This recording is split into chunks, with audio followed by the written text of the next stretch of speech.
Good morning. It is 10:32 a.m. It is Easter Sunday, and it is time for Sunday Club, a weekly Ruby on Rails live stream where each week we write some code together, some Ruby on Rails code, and we are building an application along together.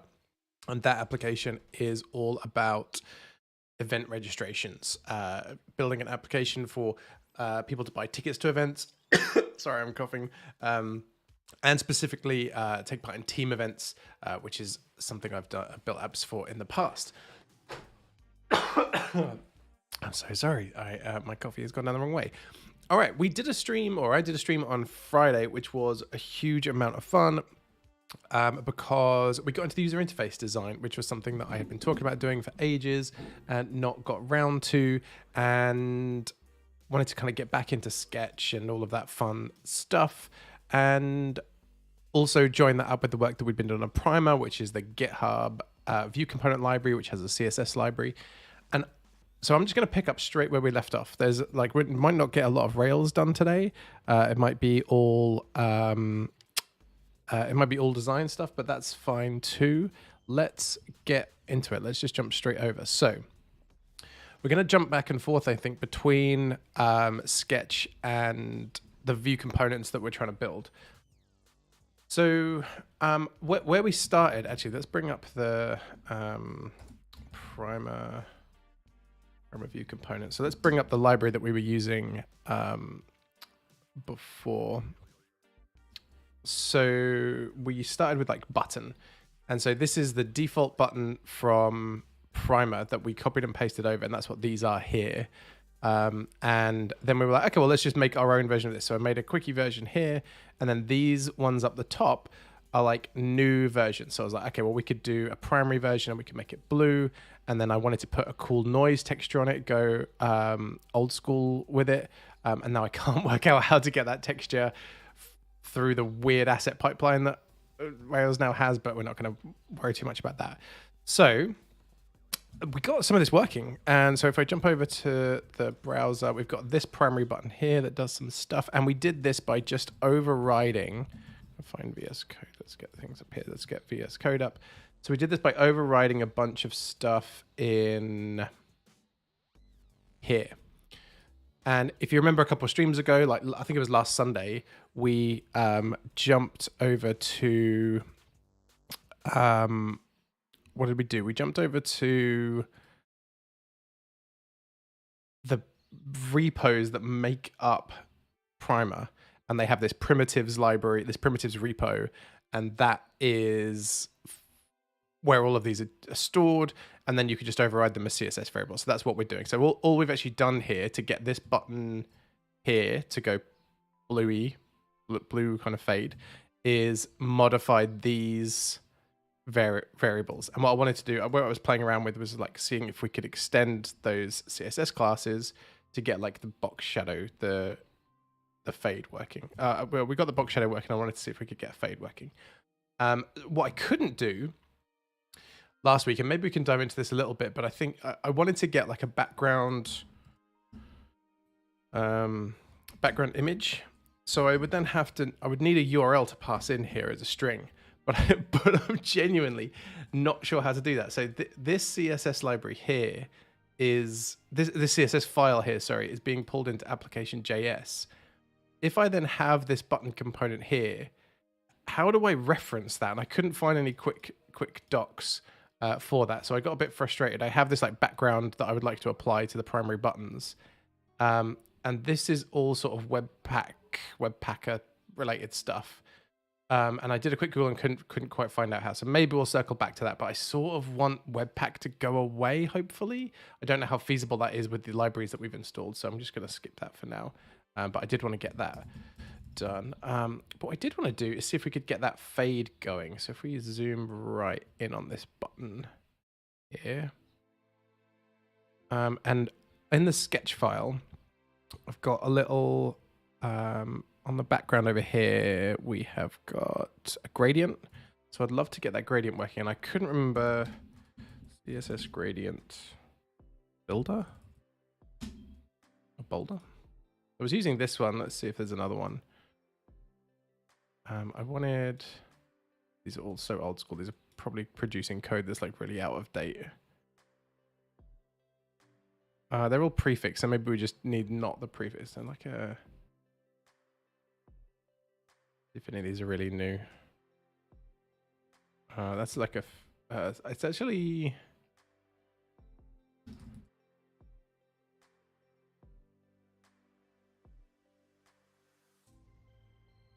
This is the one I was using. Okay, so let's try this one again.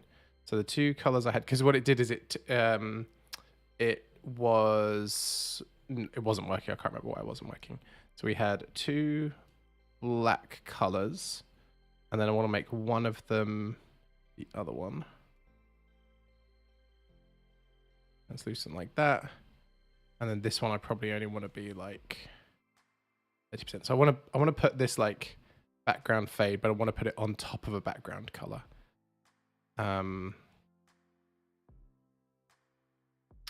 maybe that's not, maybe what I was trying to do was put it on top of an image. Is it possible to do that and still have the background color? So what does this produce? This produces background, but I've already set background. So that sets it as black as a fallback. And that, so can you set a background color behind these?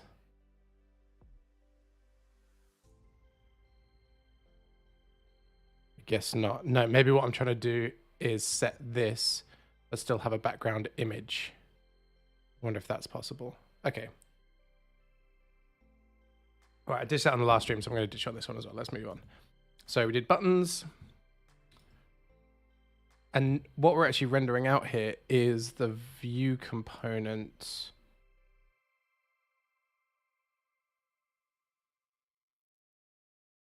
Is this. It's the view component scheme primary. So we could be able to do a bunch of these. So we could do default, primary, and then what are the other ones we end up with? The other ones we end up with are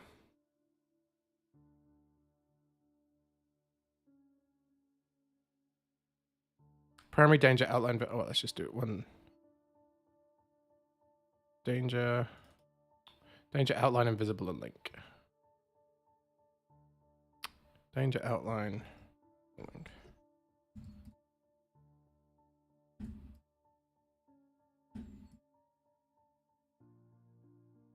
Because we've got this installed, do we get this kind of lookbook thing that they had? Do we get that for free as part of the installation? Like, can I build that, or do I have to do that separately? That was like a storybook style thing. Let's come back to that. We'll just render it out here now. Okay, so we've got primary, big and scary. Oh, they all say primary. Okay, so danger, outline, visible, link. Okay. So let's zoom back out. Okay, so we've kept everything pretty much the same so far.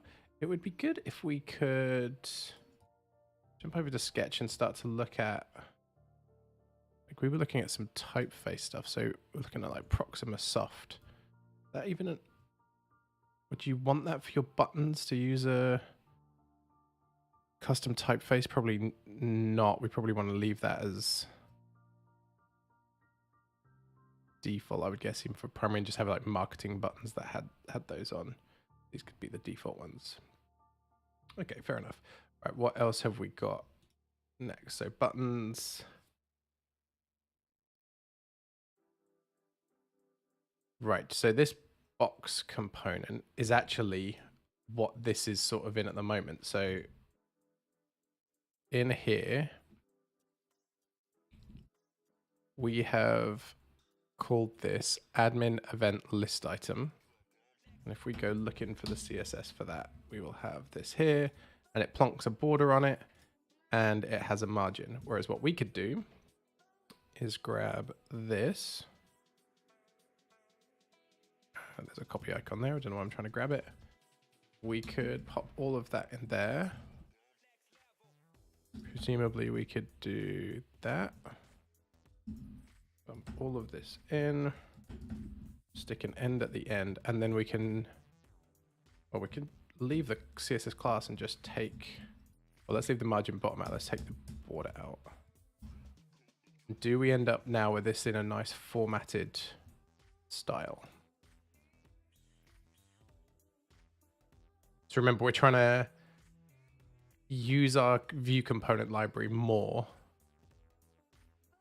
And if this works, we can then sort of transfer that over to Sketch. Okay, do we have a line around it anywhere? So these are our buttons. We're looking for section, div data view component true.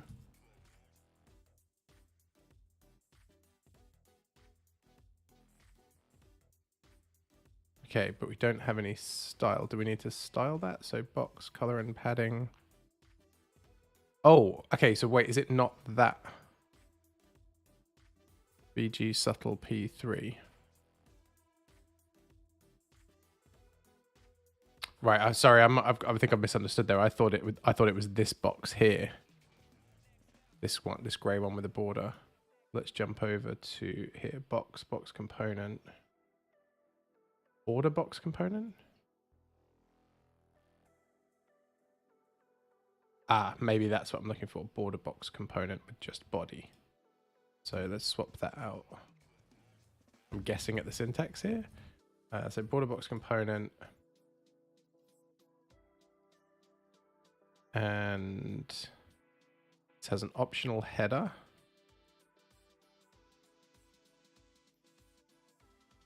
Which looks like that. Okay, so we could do...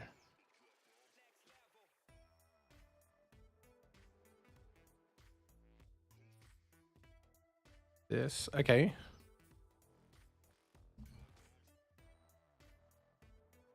Component, then component body do.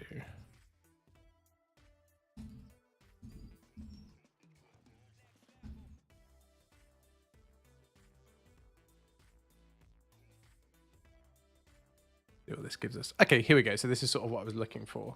So this gives us our gray border. And this is event name. So could we perhaps put header?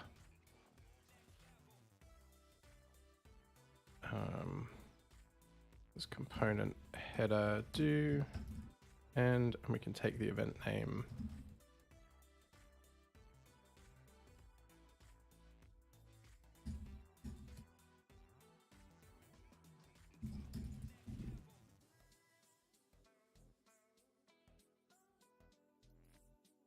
This, and we can actually want to see one with loads of events, don't we? So let's go and find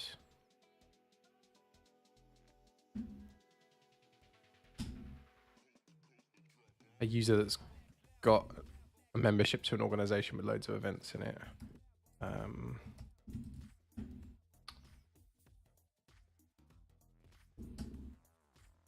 This one, and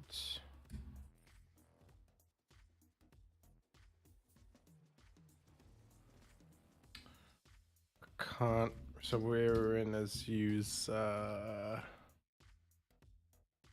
That's the only one we've got. Something like test 1, 2, 3, is it? Let's just find user dot. This one. It's user ID 4, so we want to do organization membership. Create. We really need to build a UI for this. User equal, so user is user dot last, and organization is organization dot first. Cool. Okay, so now if we refresh this, we can jump to our other organization, which should have more than one.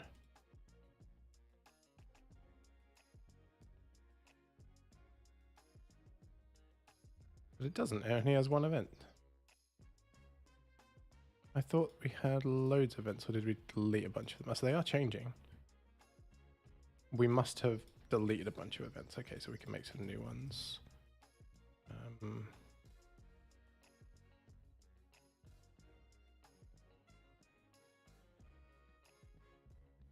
Yep, so there we've got 2 events there. These are just gibberish names. New event.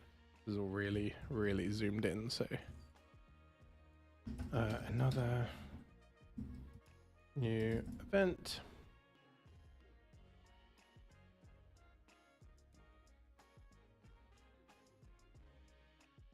Some gibberish in there. Well, okay, so why haven't these got a margin bottom from this then? Presumably because that's putting margin inside here. So these could live outside here, I suppose. I guess this is where we'd need to start deciding where the CSS like meets this. So presumably this there shouldn't be a mix, I guess, between our own internal CSS and the components. There should just be a component for everything wrapping each other. So the fact that I'm putting that inside that, the border box component inside this section, presumably like we should have a section component that handles all of those things, and these should be parameters. I'm assuming the goal is that we just really heavily lean into the view component structure, but these should now each have a margin. Okay, and do we have any kind of like, from Primer, do we get any sort of like page layout stuff? I can't remember. Let's do the CSS stuff. Layout. We get like container and stuff like that. I don't know if we did. I'm just scrolling through really quickly. I just want to try and answer these. Width and height. These are all layouts for individual position, the media object, grid, containers.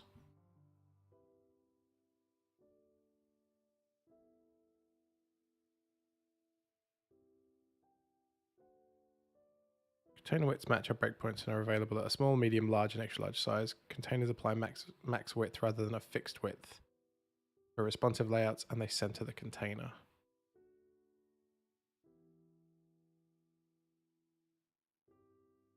Do they put any padding on or anything like that?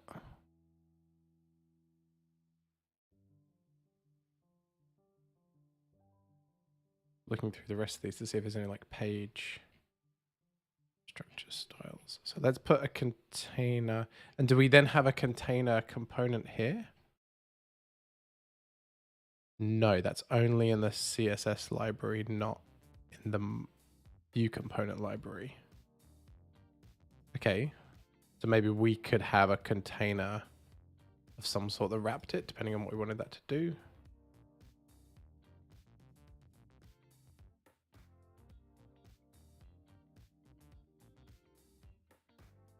Grid containers. Okay, so let's put in container XL around this.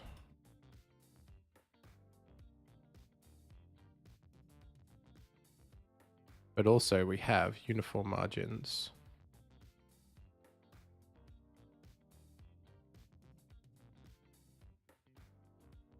Direction margin. So this can be like MB3. So this is where we get back to the sort, or we don't want that to be defining a margin bottom when we could use our utility classes so that they're consistent. So that can have nothing in it for now. And that can be like that. So we're switching over to Primer components, so Primer CSS classes everywhere. So these should now be a constrained width with a margin bottom defined by the CSS library. They are not. Okay. They are not. Okay, why not? That's good. It's broken. We like that it's broken. So container XL. So MB3 is working. Okay, so we're getting that one.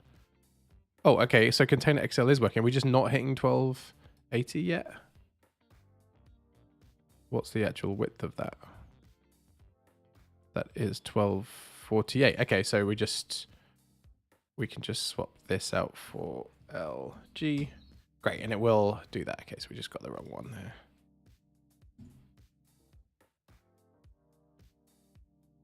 Great, okay, cool. So we probably wouldn't even want them to be that big, but that's fine. We can go from there. So this, each one of these represents an event.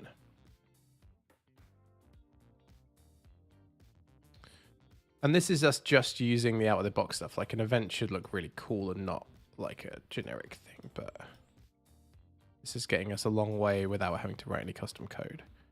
So edit orders attendees on public page. So presumably we can use like a group. Like this one maybe?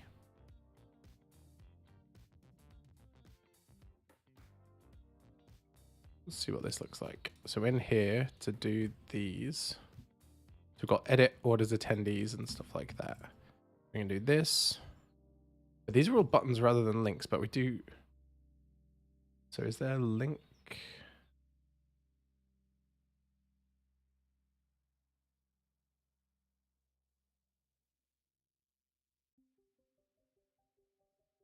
It says this component requires JavaScript to function.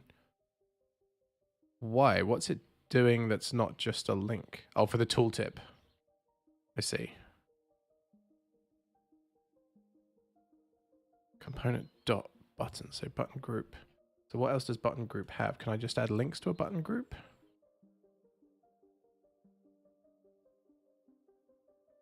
These all perform actions.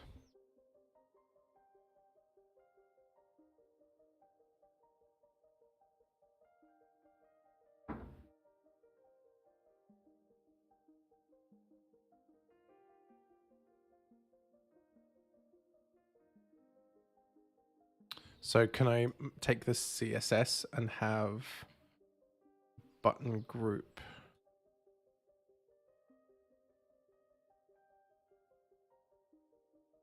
But just made of links using this. Here we go.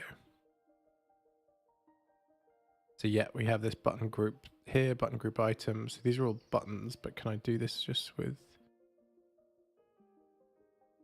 links?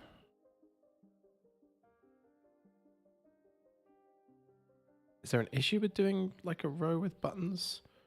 Like the default button component is always going to like aim to submit something, right? Oh, since I built anything like that.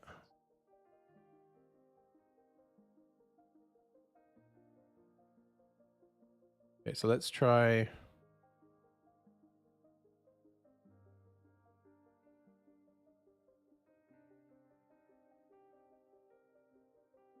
So I'm just skimming through this really quickly. Link button. It says create a button that looks like a link. I want to create a link that looks like a button.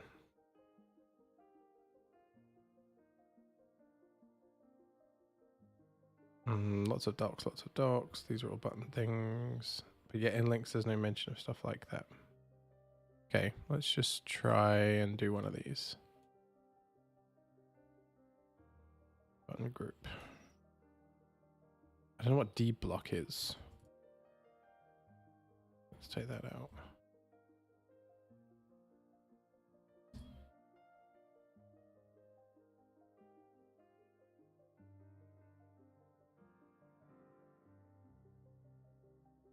That's just a link to, and then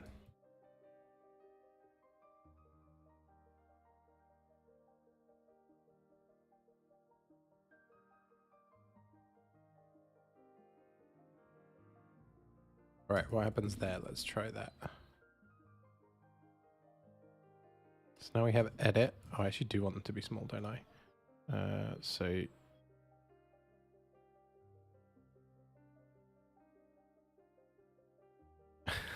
one again. So button.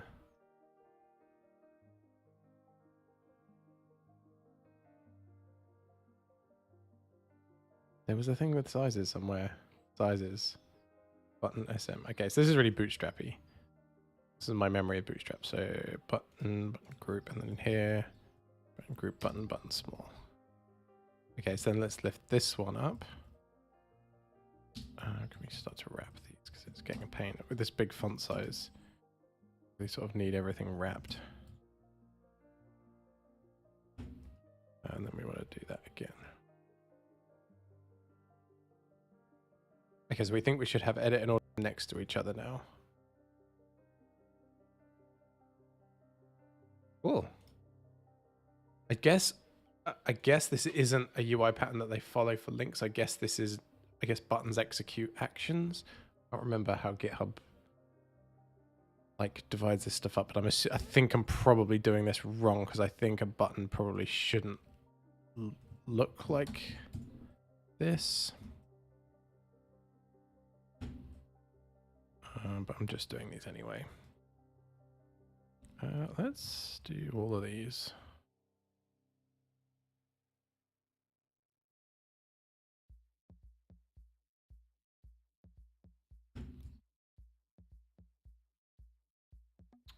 Oh, so they all go under the link too, do they? I don't know what people do for indenting these. So let's go back to events. Okay, so these buttons here. So edit the event, view the orders, view the attendees, and visit the public page for the events. They all do still work and they look fine. I don't think that's how that would work in GitHub, which is like the maker of this page. So maybe we want to design a version of that. Okay. So that's fine. These buttons can sort of go. We know what these look like now. These are empty divs. That's not being used. Div is our button group. Okay. Cool. I mean, it doesn't look very exciting, but it sort of does roughly what it says on the tin. Can we then go to our events page? And so it's admin events, isn't it? So admin events. So here we can do container LG, put that in the same alignment as the other things. Yep. And then we want headings, right? Like header. Oh no, that's the page header. We want like some sort of typography header. Typography. Heading utilities. H1.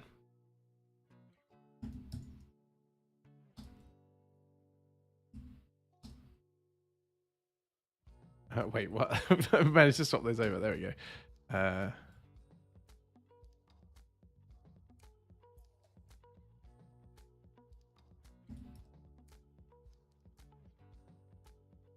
Great, so that's events. So this is what this looks like at normal zoom. I only keep it zoomed in for the stream just because I think it's a bit hard to see. All right, so that's starting to look a bit more functional. But we wanted to design it to look nice because I think it looks a bit boring at the moment. So link to new event, and that can be a button as well, can't it? That can also have button.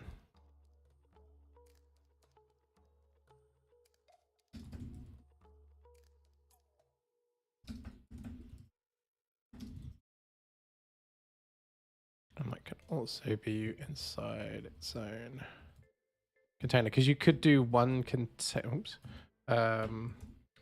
to contain the whole page, but you end up with, as each part is a component, you end up just getting more and more confused. So can we,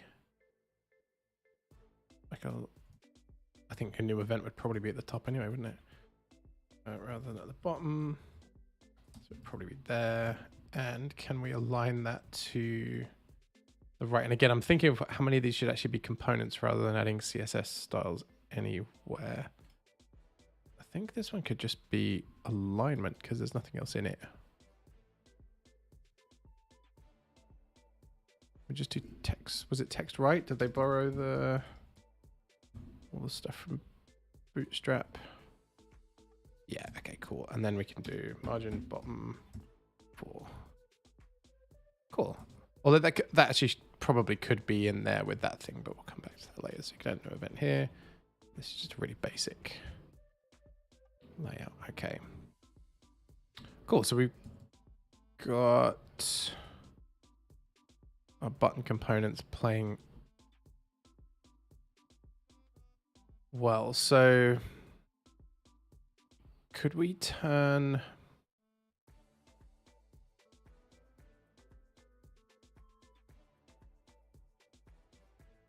this border box component into something like this? Don't like the background on this header thing. Like, I want there to be a bolder heading in it. Do we start with designing that in Sketch? Or to be honest, like the events would, I think, have more of a custom layout anyway. One of the downsides, I think, of working at the scale of sort of GitHub or something like that is that you have to use these, kind of keep them all for really generic usage. Whereas because we're not doing that, we can really go nuts and have fancy pants designs and stuff, I think.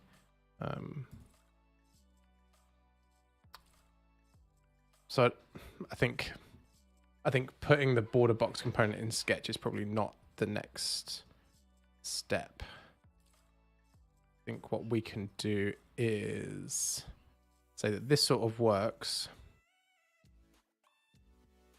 And let's sort of follow the user journey. I guess we had this homepage. What I was going to do, see if we could extract this out to its own document and treat the library as the same. So can we take all of this and move it over to here?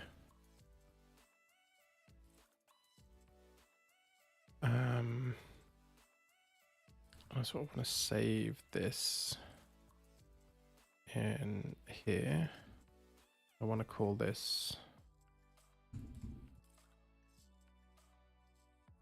let's just call it homepage for now. So I think what I can now do, library update available. So do I have to do that every time? So if I then, I think what's happening is that this should now be using my other document as a library, I think. But I think if I make a small change here, I'll have to do that manual step. I don't think it updates automatically, but I think it might do if it was in the same document. So that's sort of what I want to find out. So let's find something in here. Let's import a symbol from the other page. So we want to put a button component primary. And we're going to stick it there. And we're going to override the text. And it's going to say, this is from the library. Cool. And so that's great and works and everything and is fine. So let's say we then go back into the library in Sketch. This is the symbol that's being used. And we go in there. And we say, right, what we actually want to do is now have that as pink, just so that we can see it. Okay, then we're going to save this. Now, update created. When we go back, this isn't pink. But if we bring this page back here, if we just undo this. Oh, hang on, I'm undoing my pinkness.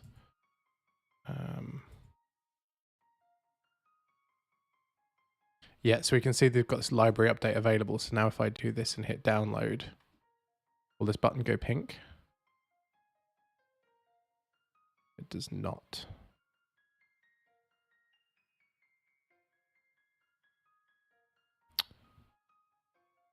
Component updates available.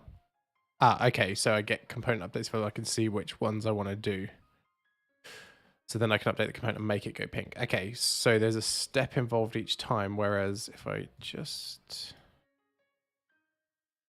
go back here, do the same thing but keep that file in the document. So in here we go to add this document, we add a button, make it primary, and we say this is from this file. Great, okay.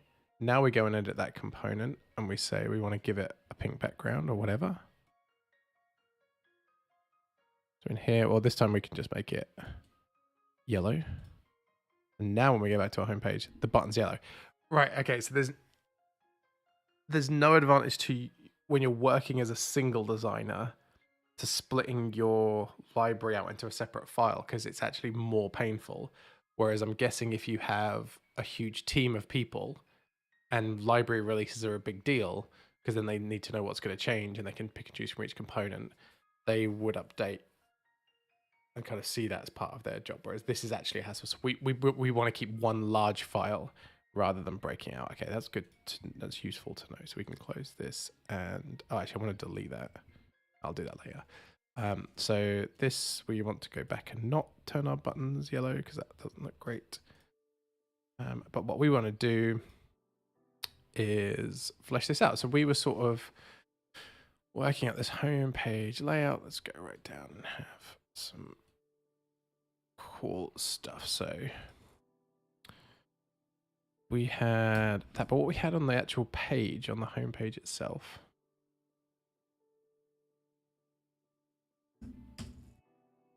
was like these big marketing buttons. What were these called? Button MKTG, so button marketing. And they existed in the CSS library, I would guess. Components, utilities, like a marketing section, marketing button.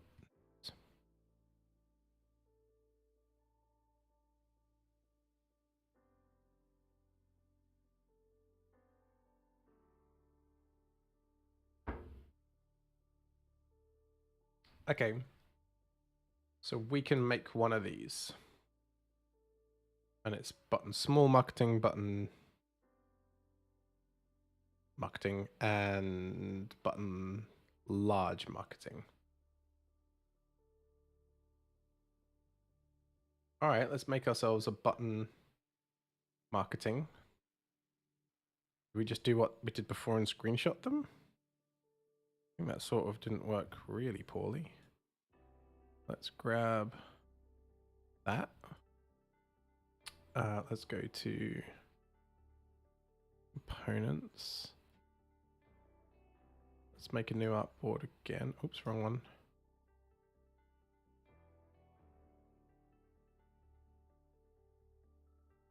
And this can be called button.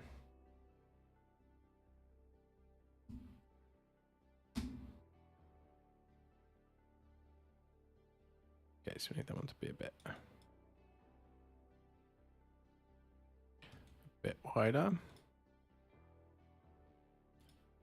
Okay, I got it quite okay there. And we'll do this. We'll just do the same thing. Let's just rebuild it quickly in here.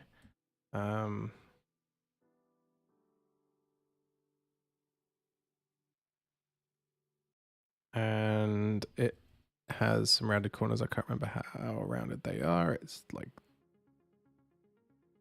in there somewhere. It actually doesn't have a border, but it has a gradient fill. So let's fill it like that. Let's just move it over slightly. So on the gradient, we can presumably, that's the lighter end. There's probably some SAS calculation to work out what this is, but I'm just going to lift it for now. This is the darker one. Great, so we can't even see it. It's really good. And there is probably some text on it, and that text is get started or something like that, and it's probably the one that we had before. Can we just lift the one from here? Because that's probably the same thing. Just larger. Get started. And then we'll just match it with size. I'm just doing all this by eye. We're just doing it quickly. We're not. That's because we're going to want to change this in a second anyway. That's a bit big. And again, this might not be set specifically. This might be set. That's not a capital S.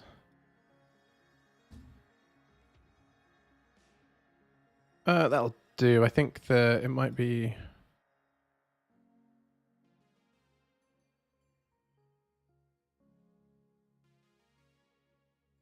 Oh, it's actually tighter, I think. Yeah.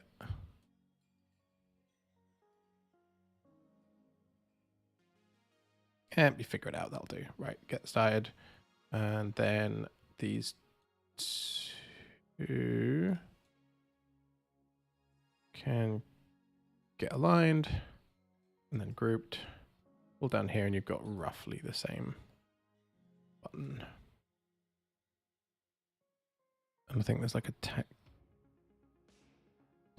on there, maybe, maybe not. Or maybe it's just the effect of it on there. Okay, so that's really boring, but we can now make this a symbol. And it can be called button.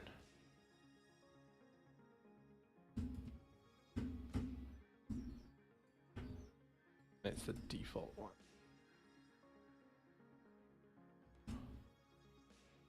And it can be made somewhere, which means it now exists, and that's over here. So we want to start grouping these visually, I guess. And for some reason, I'm putting the components above the little artboard. I don't know why. So now we can change the background of this to be the background of the primary button component. And we can make the text bold, and we can also switch it to that rounded thing that we were using because I liked. Just like nice and friendly, and we can bump it up a little bit, and also we can just align it vertically a bit better. So now we have button marketing default. Maybe we don't want it to be the same as the primary, because the GitHub one is actually actively really different. But whatever. Okay, so now when we go back to our home page and we want to use a big button to get people to do something, we can go into symbols, button marketing, default, get started. There, and then this can all come down here. I just made, this was all just sort of made up.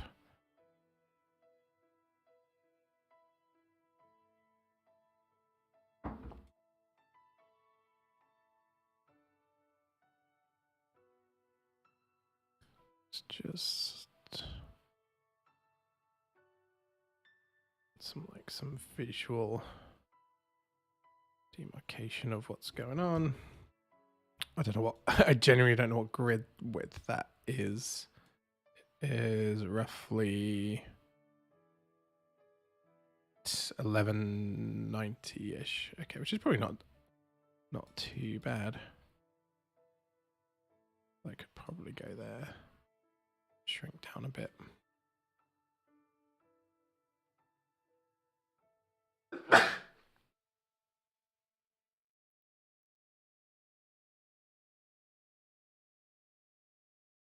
And then these could all move around. These were just randomly assigned things.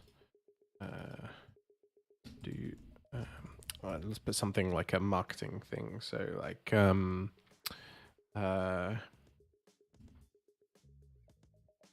bring together. I'll do. That's something someone in marketing would write. I feel happy with that. But we do want it to wrap. And we can change this out because this just comes from Unsplash. How do we do this one? This one? Team support crowd. There we go. And then we can probably have like a really hot highlight color of that blue. Can probably be like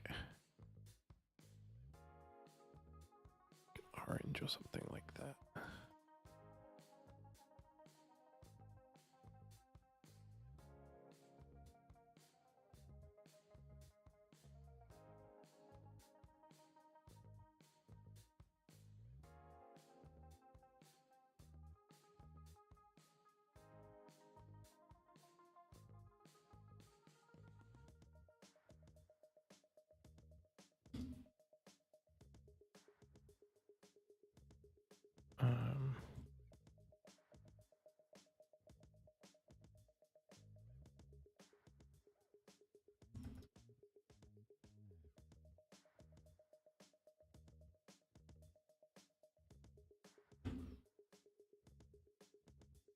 you could actually, because this type here, if we bump this font size up, we can have it wrap differently. We'd have to build these as custom. You could put a text shadow here to try and mitigate it coming over that sort of thing here. This is just stuff I'm making up, but like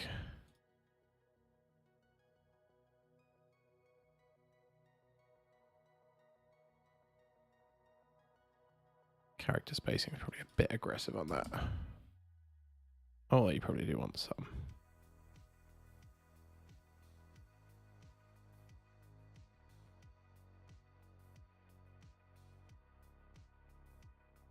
Oh, yeah, that just to make it a bit more legible. And then this, could you have like,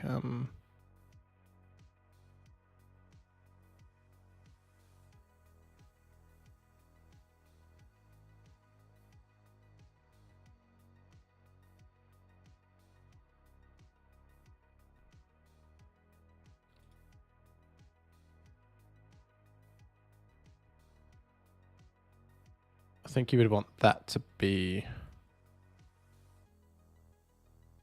there's probably like some sort of rule of graphic design somehow where that all fits together neatly, but I don't know what it is.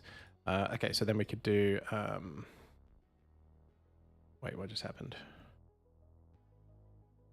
What's going on in there? Some big marketing heading with text in it.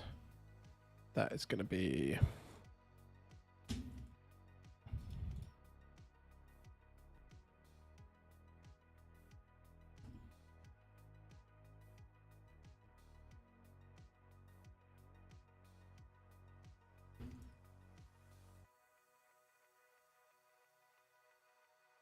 there's probably sizing in that CSS library that we could use, but I'm not going to bother hunting around for it like right now.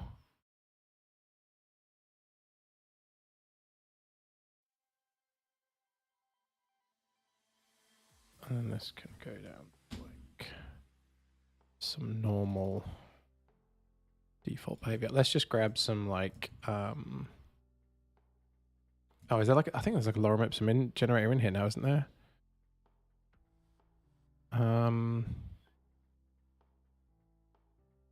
Did I make that up? Data. Sketch data, insert data, random sketch data, names, world, cities. Oh, maybe it's like a plugin or something. You have to like set up a data source. Have you ever tried Figma? How does it? Hello in the chat, by the way. Hello.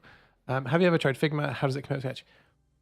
On my YouTube channel, so if you look at YouTube Sunday Club, SUNDAE, I have used Sketch. I haven't done any UI design for a little while, but I've used Sketch before. I hadn't used Figma in Anger. I use it at work a bit. Well, the designers use it at work, and I sort of pick stuff up. Like there's a handover process in it. So I did a full stream of sort of like, I was trying to work out how the things I knew from Sketch transposed over to Figma. And it's great. They're just different. So go check it out. And one of the other reasons is it's slightly more expensive, so I have stuck with Sketch. But you can check out that stream. I can't remember, if you just Google Sunday Club Figma, it'll show up. I want some lorem ipsum, don't I? Let's just get some from somewhere just to get this moving, just because I don't want to do anything right now. Let's just grab this. And marketing people never write more than like a couple of sentences, so it'd be like that.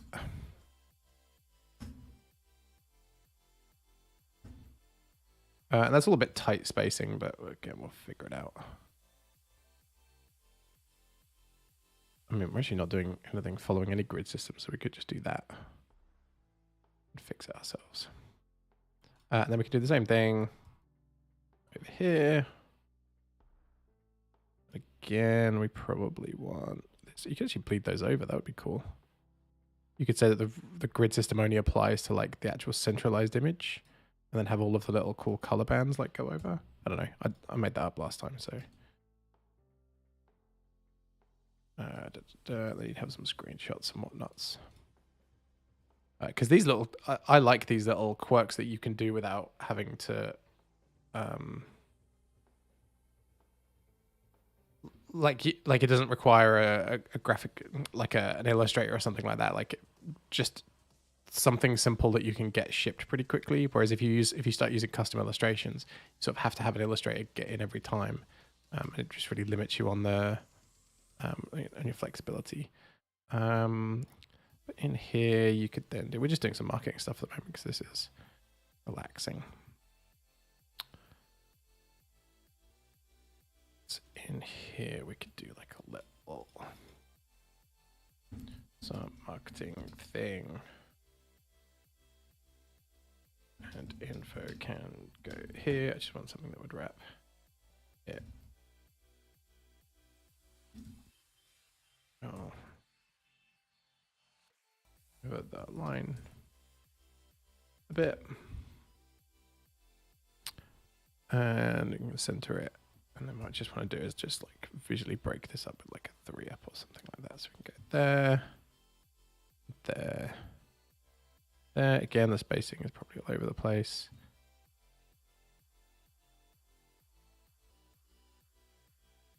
Probably about like 1,000,000 times more space than this.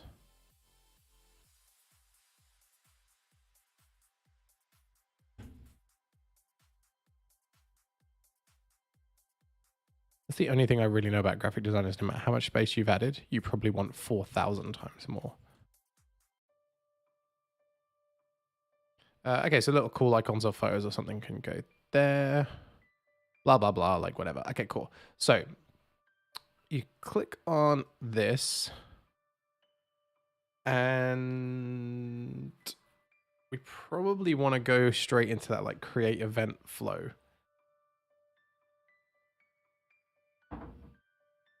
So at the moment, our create event flow looks like this, which is not the most attractive thing in the world. We probably want it to look slightly better. And one of the things I got burned on previously is trying to basically design a different UI flow for people that were signing up versus those that were signed in. And you end up having to support 2 UIs basically, which you don't really want to do. So let's, what you sort of want is to have one that you can always just drop in. So someone's creating a new event, great. They're creating an event as a new sign up, great. Well, they're still using the same UI. It's really flexible, but you can then tailor like what's around it or something like that based on whether they're signed in. So I don't know whether it's best to have like a new page for this that we can link to. If I'm using this prototype stuff, prototyping plus, so target previous. Oh, okay, so I can link to another artboard. Okay, great. So I don't. Okay, so I can take this out. Let's have a new page, and it's called new event. But let's call it new event. New user or something like that. In brackets, wouldn't it? Because what we want to do is let's make an artboard in here. All right, let's get into it. On a new artboard, and we're going to have a big one to start with.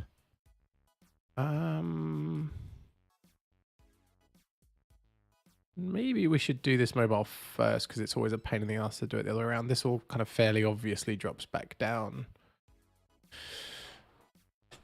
to mobile. Maybe. Okay, let's add an artboard for that. Let's see how we feel. So let's do. Let's do like my phone is. iPhone SE, so let's do that one. And the trick here is that I found really effective previously is to get the user. It would be really easy and probably like pretty common to basically put in, hey, you're going to sign up to use this thing. The first thing you need to do is give us your email address and password, or whatever sign-in mechanism you're doing, which is totally viable, but it doesn't have to work that way around on a technical level. You can rig it so that you can actually start asking them to create the thing and then say, oh, well, hey, you've already started creating the thing. Why don't you tell us about yourself? And you're sort of preventing access to the thing until they've signed up.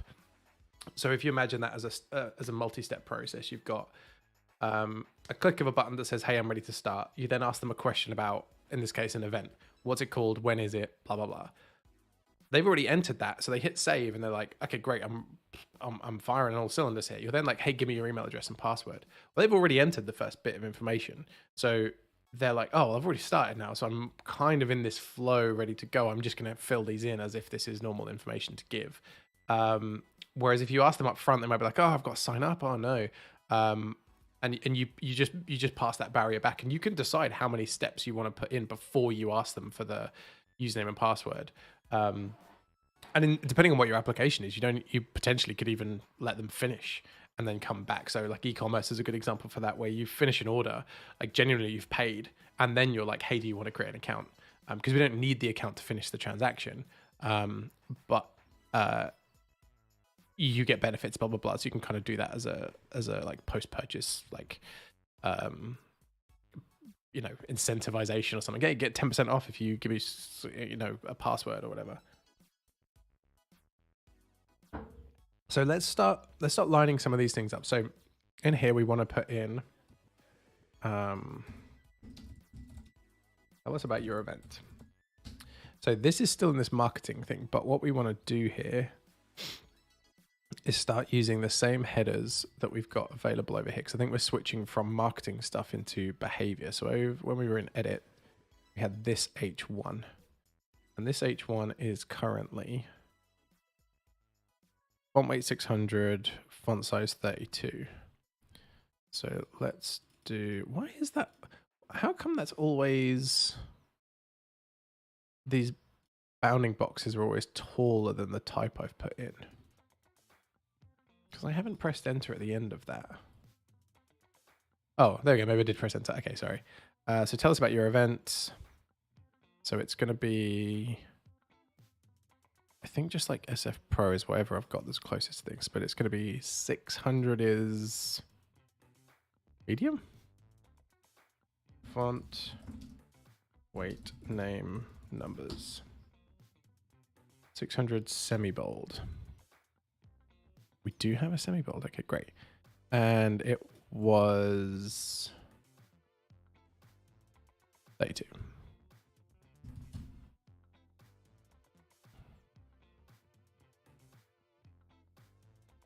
Okay, and have we got some sort of...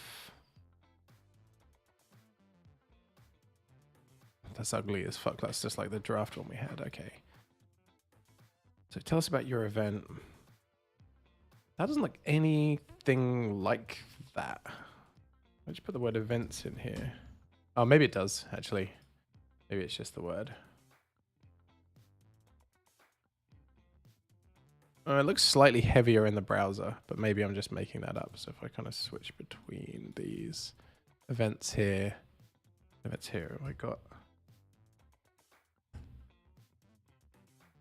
Yeah, I think the one in the browser does look heavier. What happens if we bump this up? I actually think that looks more like that, so I'm going to bump this one up as well. Okay, and what is this? This is H1. So now we want to create a text style for this document, and we want to call this... Do we want to group these? So is this like, do we want to create and call it... Oh, no, headings... H1. Okay, cool. So this one could go. Tell us about your event. And now we want to, so we clicked on one of these. So what we can do is go from here. And in this prototyping doodad, where did that go?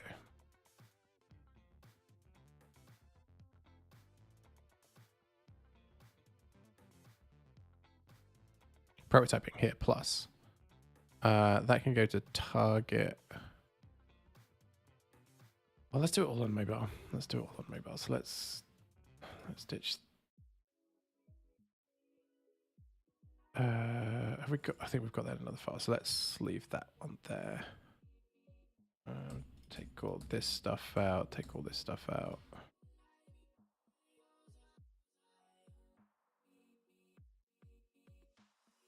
That could all collapse down, but it'll be fine. That's fucking huge, actually, now that I think about it. Can we just shrink it down? No. We'll shrink it down a bit here.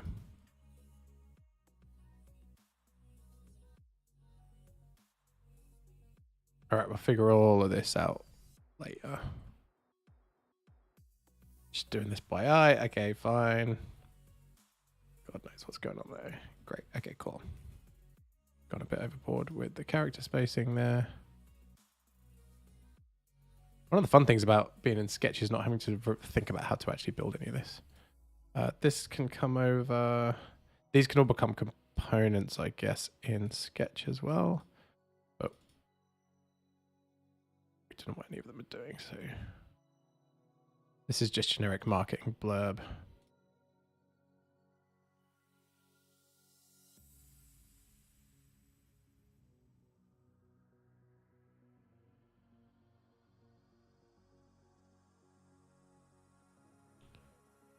Cool. Let's assume that's all good. So this then comes over here and maybe is responsive in some way. This is just a giant thing. Right, so this is then our prototyping thing, which goes to new event, new user, iPhone SE. So now if we go to this and click play, that's not the first page anymore. This is going to be our first page. Set as prototype start point. Now when we press play, we get this. So we can have a cool iPhone to play with. We click this. You get tell us about your event. Okay, great. So in here, I think we're going to want... What do we get for forms in this CSS library?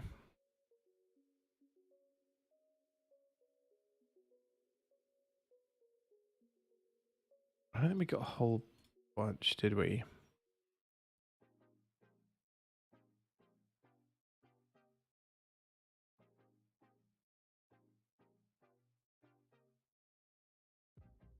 Maybe it's in the CSS one. We care about this. Forms.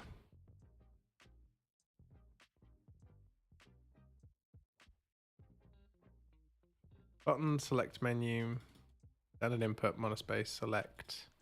All button, select menu.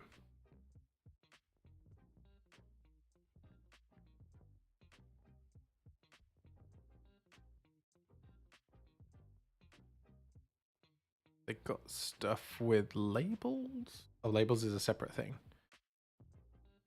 Oh, that's not what I mean by label. I meant form labels. Forms, form groups, group validation.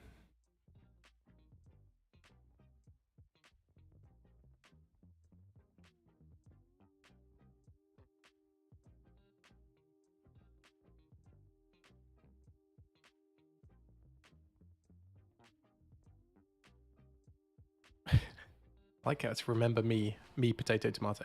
Okay, so we just have the basic label. I think there's nothing. You sometimes get like a little subtext thing, which we could add, I guess. All right, let's try making some of this. So again, we're just matching. So there's no CSS class for that. So if we now try and put in a label in here,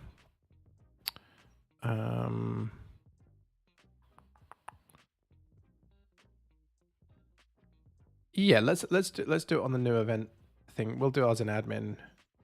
So it must be events. Sorry, admin events form. Okay, so this must come with a label already.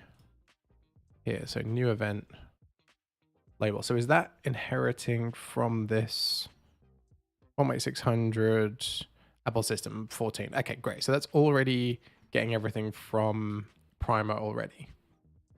Okay, great.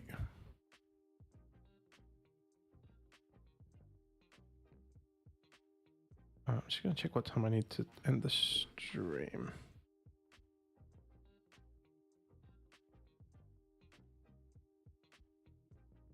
I know that I'm going out in a bit, so I just need to find out what time I need to knock this on the head. And we can kind of work backwards. So that's working. So in Sketch, we can then have label. This is a label. And that can be, actually, if we copy that, duplicate this, that's closer to it than what we had there. Oh, every time I'm making that little extra line.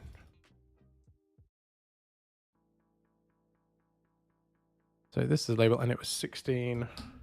It was still bold. Great, so this is a label. So we can then make this a maybe forms label, and that's a type.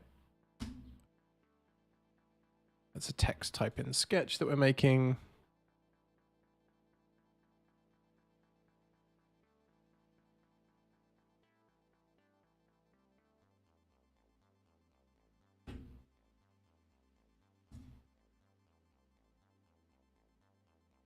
Yeah, I'm actually fairly torn about things like this. Like, what's the name of your event? During onboarding, that's kind of friendlier. Whereas, like when you're in an admin area, you don't really want these kind of cutesy versions. You just want event name and like that to get out of your way. Like during onboarding, I think you can have the like wordier questions because it's your first time through and you're being led through it. I think personally, you probably want to be left alone after that. So then. So here, is this text box inheriting anything from input inherit? No, so that's not getting anything. So what is styling this? Does this need classes added to it? Yes, form dash controls. This is all really bootstrappy. Okay. So here we can say form name, input HTML, I think it is, class. Okay, so does that change the look of this? Yes, okay, it makes it look like that, okay. And we're using simple form, so we could actually put the default wrapper to build a little form controller that puts the label above and have that as the default input if we wanted to, and then override it, which I've done in the past. So let's build that in Sketch as well. And let's do that.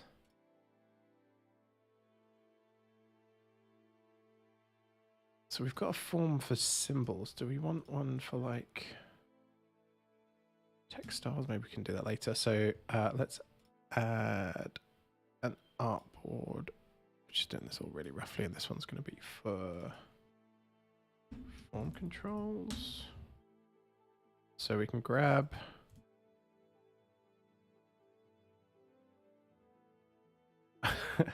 I'm just realizing I've done these, but I don't know if I did them at the default zoom height. I think I did that one, but I actually don't know what size I've built that button at compared to reality. Maybe I did it right, but maybe I didn't. Let's just get that one some space. Just so that when I screen cap it. Oops. Yep. How do I get that to go away? Yep, like that. And then just grab it, pop it in here. And then we want to recreate it in Sketch. Again, we want this. There's some sort of rounding. Looks to be something like that. There's a border color. Just that. There is no fill, but there is an internal shadow. That inner shadow comes from the top and is incredibly like,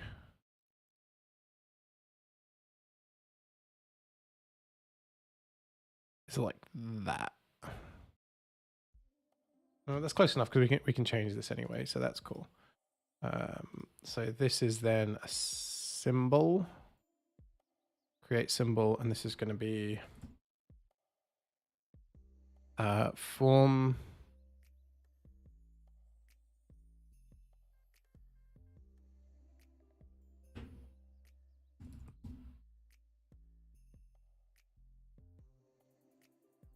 I think it's just text because it's not a text box. It's just input text. So this goes back to like how much you name the things in your sketch file for the engineering side of things versus the real world name for them.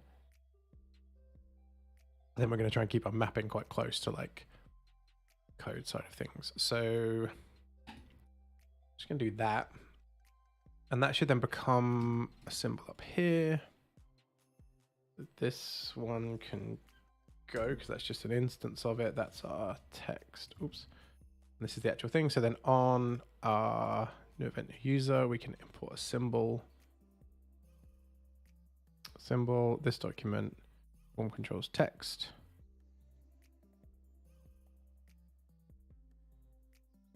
And again, because it's onboarding, you would probably have like something big and fun and full width like that. Which is fine because that symbol actually does really well. But do they give us form? Do they have like sizes in here? Kitchen sink. They don't have sizes. We could add those ourselves, I guess. Let's keep this basic, but we don't. Actually, let's not keep it basic. Let's kind of stretch that out and make it a bit more fun. And maybe make a variant of this. So this one.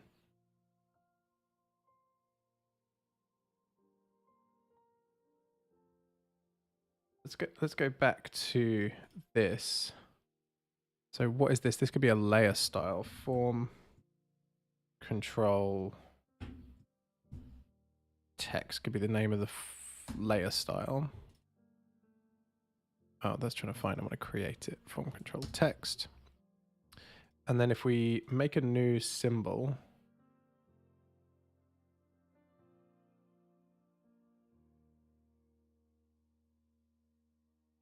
just duplicate.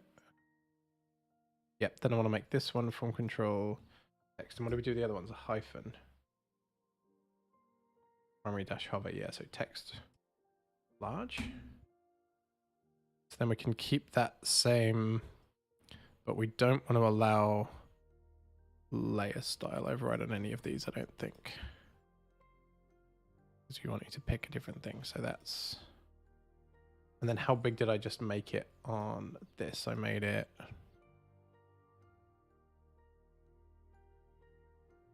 47 high.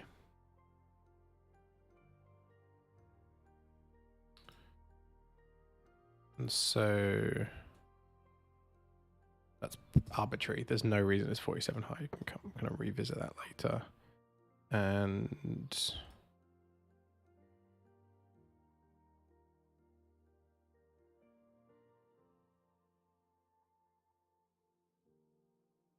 we then need this to be also 47. Cool. So then we can swap out. So they've got the same layer style. And when we come back here, we can then swap this out for window text large. But then we can say, oh, it's already set to the original size. We can just pull this across like that. And that's the override. Okay, cool. And then here we can say,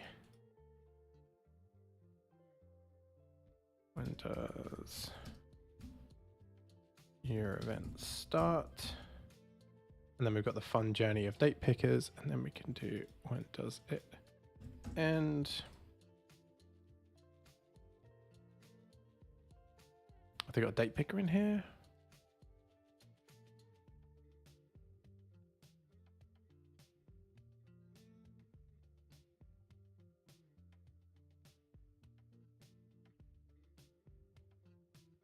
Timeline? What's timeline? Oh, cool. Okay, something like that.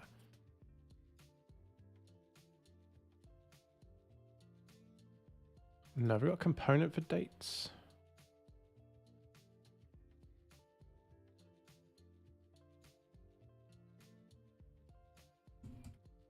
And I do a date in there. No. Can we just use a I mean, this is rough. that's the Rails default ones. What do the browser date pickers look like these days? I did some work with this recently. Browser date pickers.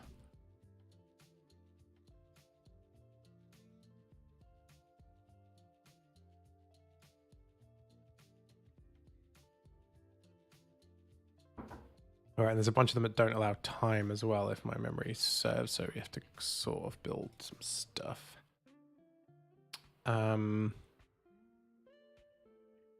Just going to defer all of that because there's like an entire stream that we could just dedicate to dates.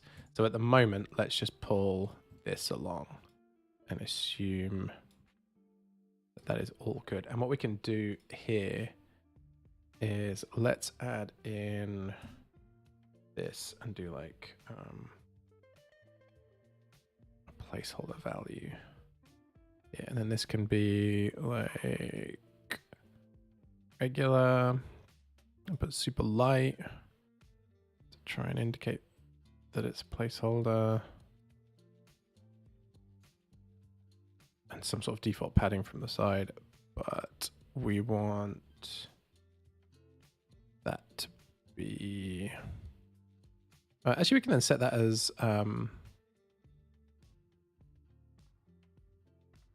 forms label. This could be forms placeholder dash large. And we need to make sure that over here you can override the text value, but not the text style. So then when we go into here, we can say, oh, and we actually want to set that to lock to the left. So here we want this to do that. Do we have to set to original size and then move again? Oh, hang on. I thought I've locked that to the left. Is that not how that works? Go back here. Pin to edge.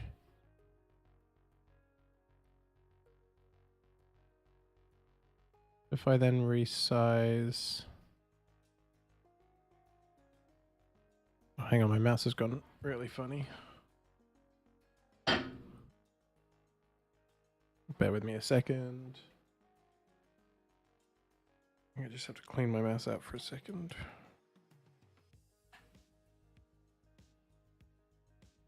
Don't know why it's decided to break at this exact moment, but it has.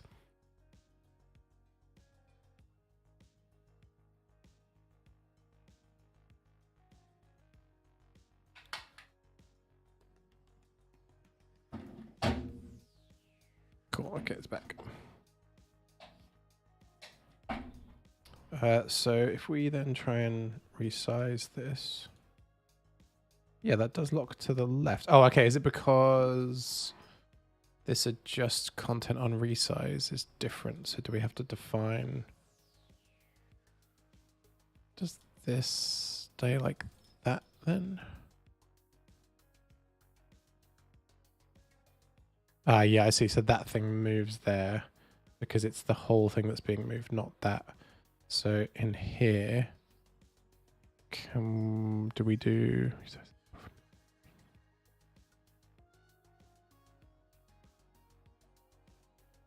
like that? No, it's still generating extra space.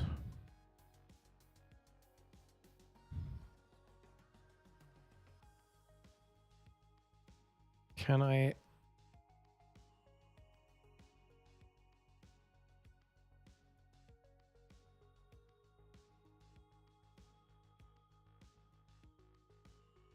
Can I ever have it so that this grows, but placeholder never moves? Or do I have to move? Oh, I see that. If I just align it left, it should stay still. Right, okay. Okay, I think I can undo all of that. Just did a bunch of nonsense. Okay, I'm doing undoing, nothing's happening. So let's try and build it back to what it was. So what width was it? 220 for some reason. I don't know why. Okay, so that can be like this, but align to the left. This allows overrides. This stays locked to the left when you resize it, which means if we go back here, set to original size, and now we should be able to move this as much as we want. Great. So here we want the placeholder to be nothing. Do we just put a space in, I guess? Yeah, okay. And here we can just put in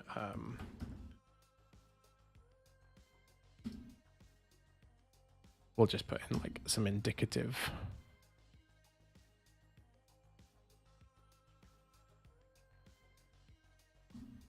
stuff. Just because I want to come back to date pickers, it's a whole thing. Some whole thing that I don't really want to deal with right now. So you probably want a component called label lend text box as well, so that this spacing is always consistent. And then we're just overriding the text of them. Yeah, okay, fine. And this goes back to when we did the Eventbrite thing. I think that's about it. Isn't that literally like all they ask for? And then they say like a where.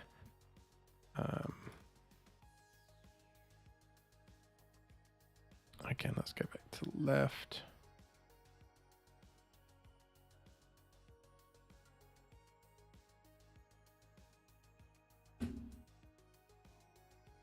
And again, we'll just check this in it. Put a placeholder of like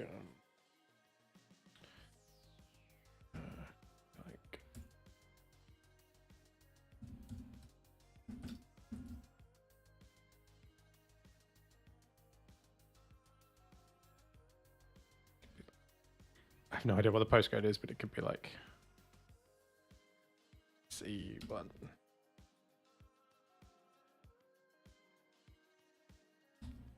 Just to try and get a demo in there.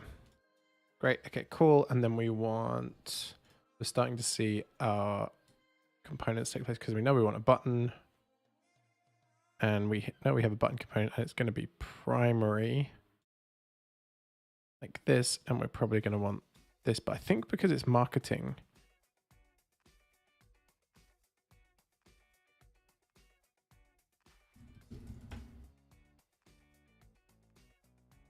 we would want like a big version of this or like a block version so that it would be all the way across. This manifests to block fine, but I think we would want a bigger version, which I don't think we built previously, but I think exists. So let's do that now. That's this is the diligence of doing them as you go, rather than just sort of doing the resize, which I don't think we'll probably bother with that much. So there's medium. We saw there sizes, small and medium. Okay. Let's just do the same thing and say this is button primary. It's now going to be, oh, maybe you'd have actually primary / medium. Maybe you'd have the default and then the other one in a subfolder. So how tall is it?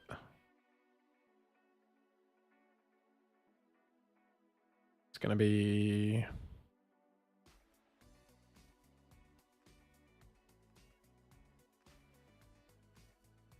I'm going to wrap this up in a minute. I'll go to 90 minutes and then we're going to wrap this up because I've got to go. So layout 50. Just tell me the height. Damn.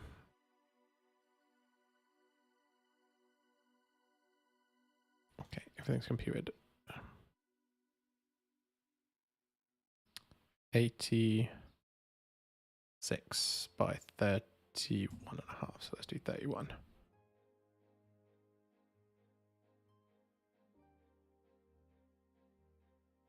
Okay. So what is the default size? Because have I done the default one too big anyway? What's the default one? Well, the default one is 31. And the medium is 31. Oh, okay. So is there just no large? Because they want you to use marketing? Oh, okay. So maybe I can just make it up. Like, don't have big buttons. And I'm going to have 45. Let's set a medium. I'm going to call it large. Because even though we're using a component library, you can just make stuff up. So this is button primary, and then we can bump this up. Oops.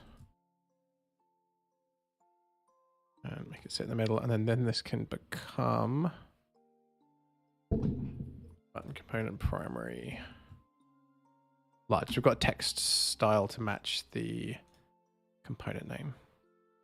And then when we save this and come back to here, we can swap this for primary, this document button primary large.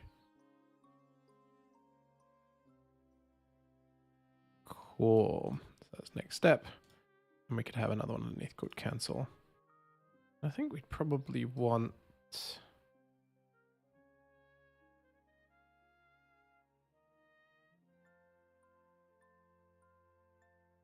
be some branding stuff at the top.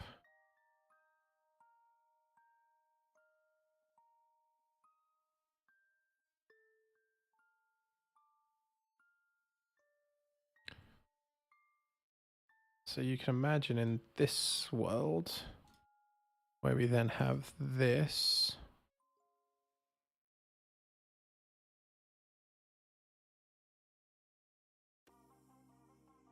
Here or something, and then you could do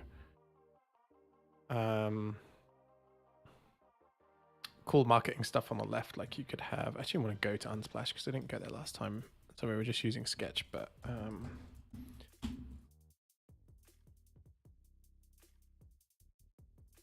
like team, sport, game.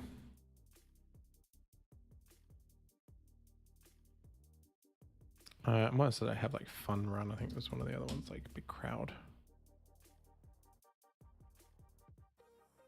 Oh, okay, you could have this one. Oh, hang on. Wait, what's happening now? I'm in iStock. Ah, these are premium ones. Okay, so we don't want premium. We're going to use the ones I've got here.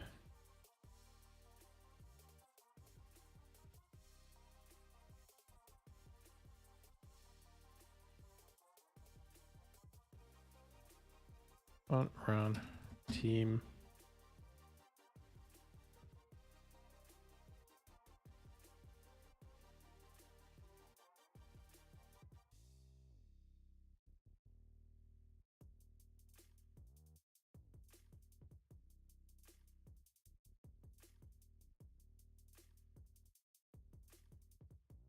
So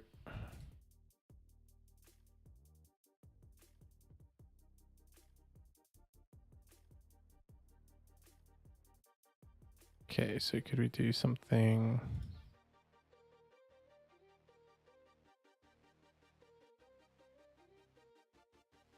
Yeah, like this. So this component can all stay, so that when you need to do it in your admin area, it all stays the same. Or you have like a toggle, which is like it changes the copy or something. But so all this component is the same and posts to the same place and everything.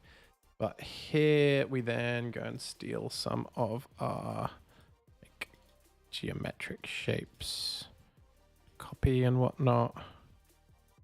Bring it back over here. Oh wait, where'd our other box go? Lost one. 1, 2, 3. Okay. We can bring it back over here. Cool. Okay, so here we then have like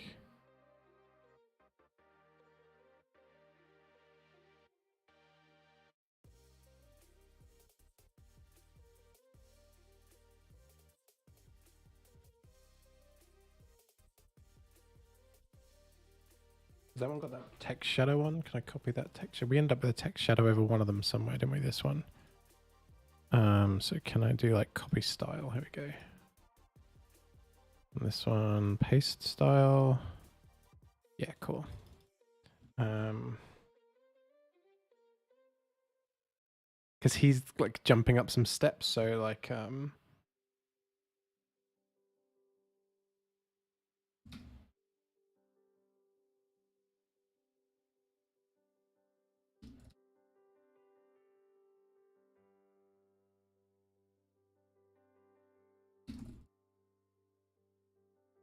something like that. So you're tying it in, marketing are happy, you're happy, everyone's excited about a pun. Well, not a pun, but like you've tied the image to the copy. That's I wonder if you could you do the blue and the orange on the same image? Where did we do the orange one? Let's do this one. Like, is that just overkill?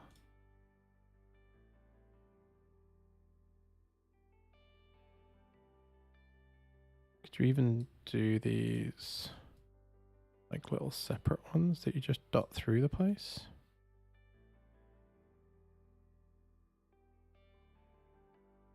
That's not orangey enough, really.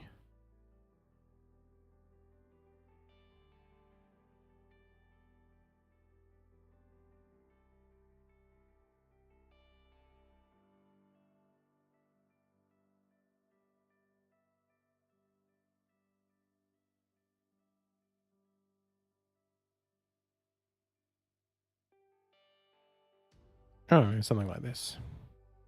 Or else you kind of prefer that. Like,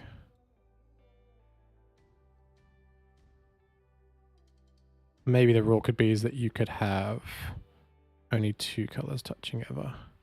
And this could get... Okay, now I'm totally off topic. I'm just doing this, but... Who doesn't like playing with squares? Blah, blah, blah. You're on the first step. Keep going. And then that one can go. And then this could be all your, like... So in here, this could even come down so you could keep your header. That could start like there or something. And then this on mobile could just go all together, to be honest. So you've got your marketing stuff. And all your footer stuff can come here, like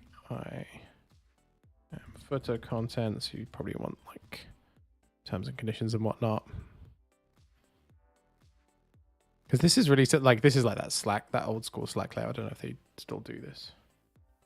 Okay, I'm going to wrap this up because we are going soon. And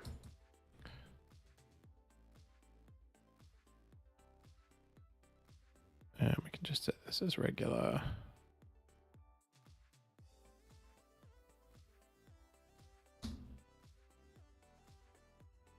Yeah, so that's like just stuff from the footer, and that can all terms and conditions, blah, blah, blah, all that nonsense can live there. And again, this component can be reused. Okay, so I think we're done. I'm going to pull it back up because it looks a bit neat, but we'll add the header back in there. So this is some stuff we can style out. We've now got this. It matches roughly to the stuff we've got in our components, and we can see where we're making differences. And we have got this idea of starting an application, and then we can do, this can be like step 1. Then we can do step 2. And we can swap that image out and do other stuff. So this could be like, tell us about you. And then that could be them creating their username and password and everything. And we also need the organization details. And then at the end, you would get your event. You'd get your confirmation, really, I guess. And then like the next few steps that they should take. And then you do that all for mobile as well. All right, I gotta go because we're gonna go to the seaside because it is the summer. I hope this was useful for people, kind of seeing the relationship between Sketch and the view components and the CSS library, and seeing how what might be separate people, like a designer, an engineer, things like that, like how you can kind of map the component library onto Figma, onto Sketch, and vice versa. Let me know if it was useful. I'd be super interested to hear. And have great weeks, everyone. I'll be back at some point, potentially midweek, because I enjoyed doing the UI streams. But if not, I will see you next Sunday at 10:30 a.m. Thank you very much.